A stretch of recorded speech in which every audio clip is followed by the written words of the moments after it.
नमस्कार, जनभावना टाइम्स में आपका स्वागत है। मैं हूं गार्गी। आम आदमी पार्टी ने 2014 से प्रति व्यक्ति आय दुगनी करने के केंद्रीय वित्त मंत्री निर्मला सीतारमण के दावे पर सवाल उठाते हुए कहा है कि ये देश के आम लोगों के लिए नहीं बल्कि प्रधानमंत्री नरेंद्र मोदी के लिए अमृत काल है। मोदी नित सरकार की अब तक की उपलब्धियों को गिनाते हुए वित्त मंत्री ने अपने बजट भाषण में कहा था, 2014 से सरकार के प्रयासों ने सभी नागरिकों के लिए बेहतर जीवन स्तर और सम्मान का जीवन सुनिश्चित किया है।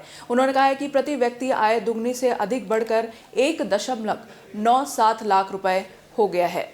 आपके राज्यसभा सांसद राघव चड्ढा ने वित्त मंत्री निर्मला सीतारमण के पेश किए गए बजट को बेहद कमजोर करार दिया और कहा कि बजट बनाने में बिल्कुल भी समझदारी नहीं दिखाई गई। उन्होंने ट्वीट कर कहा है कि ऐसा लग रहा है कि बहुमत वाली सरकार के बजाय अल्पमत सरकार की ओर से बजट पेश किया गया है जिसके हाथ बंधे हैं। राघव चड्ढा ने आरोप लगाया कि मोदी नीत सरकार का ध्यान सार्वजनिक भलाई के लिए सत्ता का इस्तेमाल करने के बजाय सत्ता को बनाए रखने पर ज्यादा है। वहीं दिल्ली के मुख्यमंत्री अरविंद केजरीवाल ने बजट की आलोचना में कहा है कि ये बजट दिल्ली वालों के साथ सौतेला व्यवहार करता है।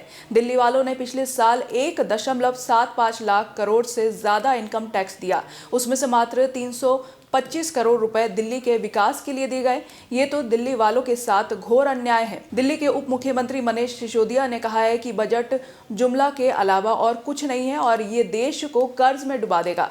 सिसोदिया दिल्ली के वित्त मंत्री भी हैं। उन्होंने कहा है कि इस बजट से 15 लाख करोड़ रुपए का कर्ज बढ़ जाएगा। सिसोदिया ने कहा है कि हम सभी जानते हैं कि बीजेपी ने अच्छे दिन लाने जैसे वादे को जुमला बना दिया है। बीजेपी के नेतृत्व वाले केंद्र का बजट एक जुमला के अलावा और कुछ नहीं है।